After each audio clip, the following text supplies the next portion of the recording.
Thank you so much, everyone, for staying with us. There are 20,000 jobs up for hooking up for those who are seeking them. But President Buhari today launched what they call the Jubilee Fellows Program. It's a program and a federal government initiative in partnership with the United Nations Development Program, UNDP, which aims to place 20,000 skilled young Nigerian graduates under the age of 30 into jobs in private and public sector organizations around the country. The jobs will last for 12 months and will be fully paid and will seek to help prepare recent graduates for their future careers, work environments. The president has asked the Nigerian graduates to apply for the Jubilee Fellows Program. You get to know the details of how that can happen. Well, the president, in his Democracy Day address in Abuja on the June 2019, promised to lift 100 million Nigerians out of poverty in 10 years. Presently, the unemployment rate stands at about 33%. What effect would this scheme make in the scheme of things? I'm being joined now by the advisor to President Muhammadu Buhari on innovation, Mr. Ife Adebayo. Thank you so much for coming in tonight. Thank you for having me. Yeah, it's your birthday, I understand. So sorry for taking you out of your birthday. It's okay. Let's begin the conversation by getting to know 20,000 of the jobs. A lot of people might think 20,000 out of the millions of jobs President Buhari has provided, and it's going to be for 12 months. What is the intention behind this concept? Thanks, Sheon. I think I'll first correct a notion around the fact that this is just 20,000 jobs. So what we have, what the president launched today is a scheme that will provide work placement opportunities for 20,000 people for 12 months each every year in a 5-year cycle. So what you're going to have is a total of 100,000. But then when you also look at the whole program and the concept, you find that this is not just a program that is about 20,000 people being placed in jobs, right? But it's a program about setting a new narrative on how you can earn while you learn, right? So that's why we're targeting recent graduates, people who graduated not earlier than 2017. So you need work experience. You need to get into your sector, know what is going on, learn on the job. So it's beyond just the job. It's about the concept and the idea that you can earn while you learn, and the idea that this also involves, it's a national program. So there are SMEs, for example, who need accountants who are unable to pay the salaries for these accountants. So it also involves support for MSMEs and smaller organizations all across the country who need graduates, who need a lawyer but are unable to pay for it. Now the government is going to fund lawyers and accountants and technicians who will work with you on your program. So it's beyond just the job placement. You have to look at it as the overall economy. But also digging further, if you listen to the president today, he also spoke about the economic sustainability plan, the solar project, the Nigerian Youth Investment Fund. So you can't look at it as just 20,000 people. You have to look at this as a whole of government approach, where there are snippets of projects that come together to ensure that we're able to fulfill the president's mandate to lift us out of poverty. Before we get into some of the details of this concept, well, it's the 20,000 that is exact, but there are extensions, the possibility of those other jobs that can come out of it. But in the real sense of it, what is the remuneration like for them, for the 20,000 people you're targeting presently? I suspected you were going to ask this, but I'm not going to give you a figure, but I can tell you it's going to be substantial, graduate level kind of remuneration. Graduate level remuneration for private sector or for public sector? For private sector. Okay. Which is slightly higher than the public sector? Yes, slightly higher than the public sector, higher than what core members currently earn, significantly higher than what core members earn. So in this sense now, you're saying that those who have had their job, because this job is just for 12 months, so what do you expect them to do after the 1 year? So you engage them for 1 year. What happens to them after the 1 year? So what you find is a lot of graduates tell you I'm done with school. I applied for a job, but they want 5 years work experience. They want 3 years work experience. So what this does, it gives you an opportunity to gain this work experience that is much needed for industry. But beyond that, you also have an opportunity to connect with mentors. You have an opportunity to learn. So, for example, we're engaging with private sector partners. If you listen to the speech of the Honorable Minister of Industry, Trade and Investment today, the private sector is a key anchor of this. So, the investments from the private sector is a key pillar of this initiative. So none of these jobs is going to be in the public sector at all. No, there will be jobs in public sector, yes. So some will be in the public sector. But it's the same template for all of the jobs. The same template, and in the public sector, it will also be targeted, right? So we don't want people to be posted to jobs where they end up buying granuts, and instead of learning. So it will be targeted. Put them people who will go into public sector will go into public sector organizations where they can get relevant skills. So government agencies where there's specific work to be done. And people will be employed based on their skill sets or their education training. Yeah, so based on skill sets and education training, both.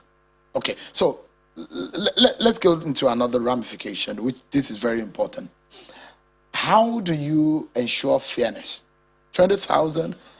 What goes? It goes, I guess, into the 36th state of the Federation and the FCT. But how do you measure it? How do you spread it across so that every state of the Federation benefits?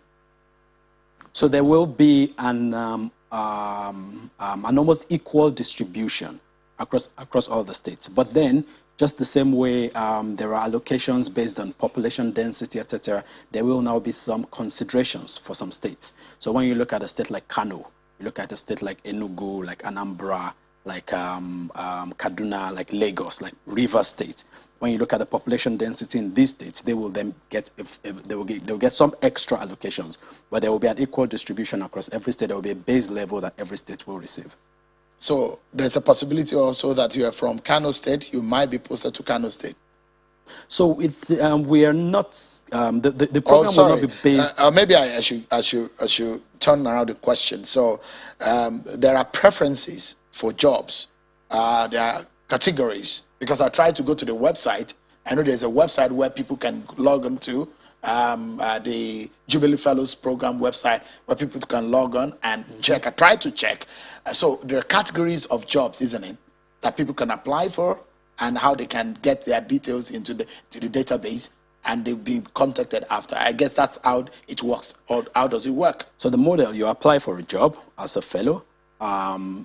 Organizations, private sector organizations, public sector organizations that are interested also apply and say what they need. There is now a matching process. So the matching process says Shehu has applied, he lives in Sokoto. These organizations say they need an accountant. They are also in Sokoto. So to do a matching, you match to an organization, the organization does their own due diligence, and they confirm we're accepting this fellow because it fits our requirement. And then that is done. And then the fellow then is inducted onto the program, runs the 12-month training, runs the 12-month work placement. However, we also have partnerships, learning partners with various private sector organizations that ensures that there's an ongoing learning, an ongoing mentorship all through the program. There's this 74,000 jobs also from the Ministry of Labor, which also has a window. So one of the first comments I got was, why is the federal government creating all these short-term jobs for people? What do they want them to do afterwards? The big question is, people will still remember the president's speech in 2019 when he said he wants to lift 100 million people out of poverty in 10 years. But now we have a 33% unemployment rate. I'm not sure in a long time we've seen that kind of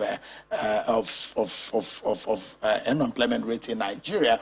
So the big question is that, and the big picture, where does this place, the place of this scheme in the general scheme of things, in getting people gainfully employed, not just temporarily employed? I think that's the big question, isn't it? So when you speak to a lot of people in the private sector, they will tell you consistently that employability is probably more a problem than unemployment in Nigeria. Unemployment. So what this does, right, it gives people the skills to become more employable. So what you find is that people who have gone through this program will very likely then be able to get more opportunities when they're off the program, or even be retained by the host organizations. But speaking about the unemployment rate, if you listen to the president today, he actually mentioned that the global pandemic, the coronavirus pandemic, has led to huge job losses globally. And as a country, I think you had mentioned the Ministry of Labor's project. As a country, I think just like every other country is trying to do, we're creating targeted programs to ensure that we're able to bridge this gap and reduce the unemployment rate. Are there possibilities of more jobs coming? There will always be more jobs coming. You tell us.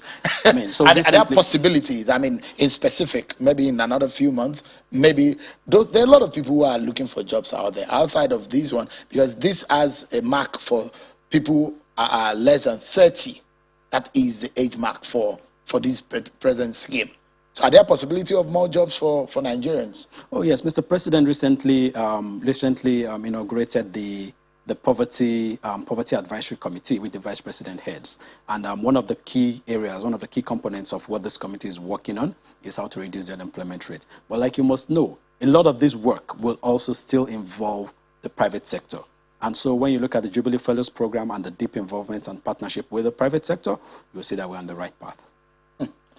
I know a lot of people are watching right now. Give them an understanding of this Jubilee Fellows. Where should they turn to? What should they do from this point for those who are interested? Because the president was asking Nigerians, go and apply for it. How do they apply for it? So if you're interested, if you're below 30 years old, you graduated between 2017 and this year, you can go to www.njfp.ng. Can you say that again, please? www.njfp.ng. And you will find all the information you need. Application opens on the 6th of September, and it will close on October 20th, 2021. So you have the window of about 6 weeks to get on the portal, apply and fill in your details. And also for host organizations, so you're an SME, you need an accountant, you need a secretary, you need a lawyer. You're not able to afford these guys. You can also apply on the portal. Indicate your interest, indicate the roles you're looking to recruit for and your location, and we'll match you with relevant Ife Adebayo is the advisor to President Buhari on innovation, and he's been speaking about the Jubilee Fellows job scheme for 20,000 young Nigerian graduates under the age of 30. Thank you so much, Ife, for coming tonight. I appreciate you for having me. Yeah. Ife was at his birthday party when I called him earlier today. Thank you so much, Ife, for coming. That's our show for today, everyone. Many thanks for watching. I'm sure Kimale. Bye-bye.